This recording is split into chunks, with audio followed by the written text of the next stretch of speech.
Ahora presentamos Avance, un programa del Consejo Evangélico Central de la Iglesia Centroamericana. Porque yo te he levantado hoy para mostrar en ti mi poder y para que mi nombre sea anunciado en toda la tierra. Las respuestas bíblicas a las interrogantes de este siglo. Bienvenidos. Nuestro invitado de hoy, hermano Cristian Salazar. Hermano Cristian, ¿por qué la Biblia que usamos los evangélicos tiene menos libros que la Biblia católica? Ciertamente es así. La Biblia católica contiene un número de libros, unos 7, aunque originalmente eran aún más libros que la Biblia evangélica o protestante no contiene. En realidad es importante conocer un poco de la historia. La Biblia oficial de la Iglesia Católica por mucho tiempo ha sido la Vulgata. La Vulgata fue una traducción al latín que Jerónimo hizo alrededor del año 400. Se fue a Jerusalén por 20 años por encargo papal y durante 20 años tradujo la Biblia al latín y más o menos en el año 405 quedó terminada la Vulgata. La Vulgata tenía una lista de libros deuterocanónicos o apócrifos, pero no los tenía en la misma sección que los libros que Jerónimo entendía que habían sido inspirados. Es decir, tenía juntos los 66 libros que nosotros conocemos en la Biblia evangélica y en una sección aparte, como no inspirados, colocó los libros deuterocanónicos. Cuando llega la época de la Reforma, entonces empieza toda una lucha por determinar qué era verdad y qué no era verdad, y se comienza entonces a revisar la veracidad de estos libros, y al final de la revisión habían cosas que a los reformadores les inquietaban y a nosotros nos siguen inquietando. Por un lado, estos libros se escribieron en el período entre el Antiguo y Nuevo Testamento.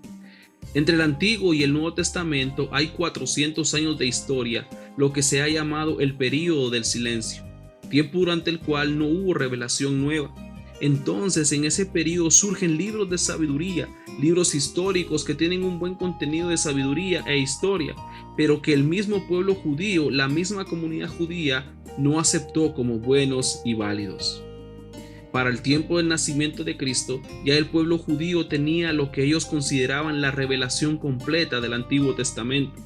Ellos tenían una colección de 39 libros que son los libros que Cristo atestigua, da fe de buenos y válidos y que hace referencia a estos libros. Cristo en ningún momento hace referencia a los libros deuterocanónicos. Realmente, el Antiguo Testamento judío, que ellos conocen como el Tanakh, este es un acrónimo hebreo para Torah, que significa instrucción, Nevim, que significa profetas, y Ketuvim, que significa escritos. El Tanakh tampoco contiene los libros deuterocanónicos, es decir, el mismo pueblo judío nunca reconoció los libros deuterocanónicos como inspirados, sino los 39 que nosotros conocemos del Antiguo Testamento que contiene la Biblia evangélica. Uno de esos libros, Segunda de Macabeos 2:20 al 24, atestigua que durante ese tiempo no hubo profeta entre el pueblo, de modo que en los mismos libros hay evidencia que faltaba una voz profética inspirada por Dios para estar instruyendo. Son libros que son considerados de cierta sabiduría, cierto contenido histórico, pero contienen errores, porque contradicen las cosas que son enseñadas en el resto de la literatura bíblica. Al final, en la contrarreforma que la Iglesia Católica emprendió en el Concilio de Trenton de 1545 a 1563, es cuando la Iglesia Católica formalmente declara estos libros como libros canónicos, esto en 1546. Note que el calificativo deuterocanónico significa un segundo canon.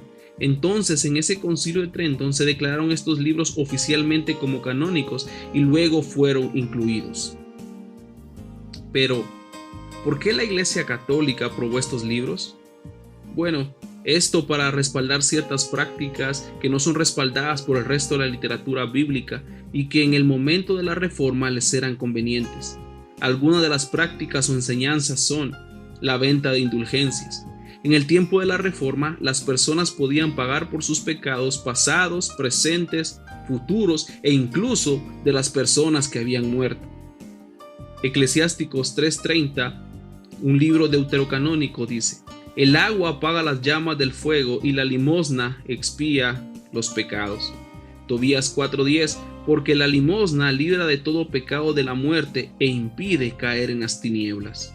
Tobías 12:9, porque la limosna libra de la muerte y purifica de todo pecado, y quien lo hace encontrará misericordia y larga vida.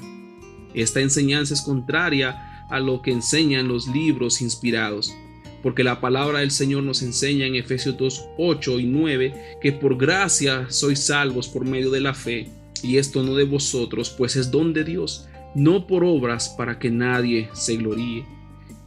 Y el perdón de pecados se puede encontrar únicamente en Cristo. 1 Juan 1:9, si confesamos nuestros pecados, Él es fiel y justo para perdonar nuestros pecados y limpiarnos de toda maldad. Otra de las enseñanzas que nosotros encontramos que son contrarias a las enseñanzas de los libros inspirados por el Señor está en 2 Macabeos 12:39 y 46, donde se indica que puede orarse por los muertos a fin de que sean libres de sus pecados. Dice textualmente: es pues un pensamiento santo y saludable rogar por los difuntos a fin de que sean libres de las penas de sus pecados. Esa es la razón por las cuales ellos tienen prácticas como hacer rezos de 9 días, 40 días o cabo de año. Sin embargo, la palabra inspirada por Dios en Hebreos 9:27 nos dice: y de la manera que está establecido para los hombres que mueran una sola vez, y después de esto el juicio.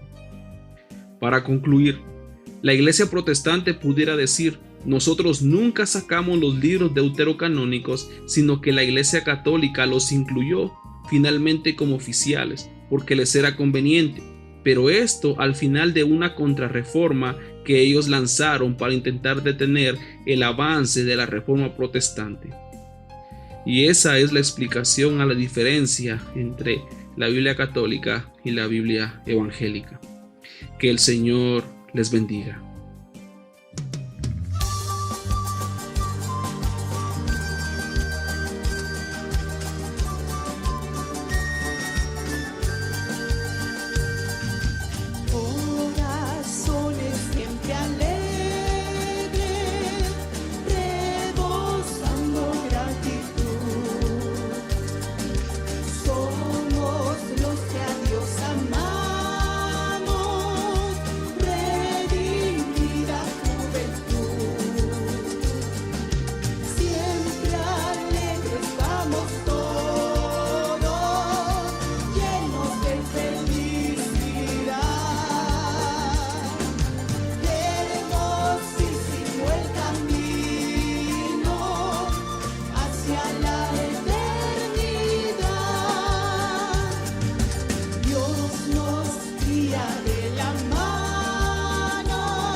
Ahora presentamos los anuncios del Consejo Central ICA.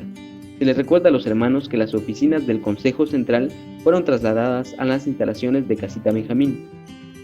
Puede comunicarse a los siguientes números telefónicos para concertar citas e información. Con el pastor Noé Archila, presidente del Consejo Central, 5206-3769, y con el pastor Jacobo Estrada, presidente de Cultura Ministerial, 5694-6503. Se les recuerda a los hermanos del Diplomado ILI que este sábado 22 de agosto se retomará el diplomado a la misma hora. COFES se le invita a su té evangelístico anual vía Zoom el jueves 20 de agosto a las 3 de la tarde. Se transmitirá por Facebook Live y YouTube Live. Se le agradece a los hermanos que fueron parte de la plenaria informativa de medio año por su asistencia de forma virtual, con más de 200 hermanos conectados y más de 65 iglesias. El Consejo Central le invita a los servicios virtuales que se transmiten por las plataformas virtuales Zoom, Facebook y YouTube. Miércoles a las 19 horas, culto doctrinal al aire. Viernes a las 19 horas, culto femenil de COFESE. Domingo a las 9:30 horas, escuela dominical al aire. Los esperamos. Búsquennos en Facebook como Consejo Central ICA.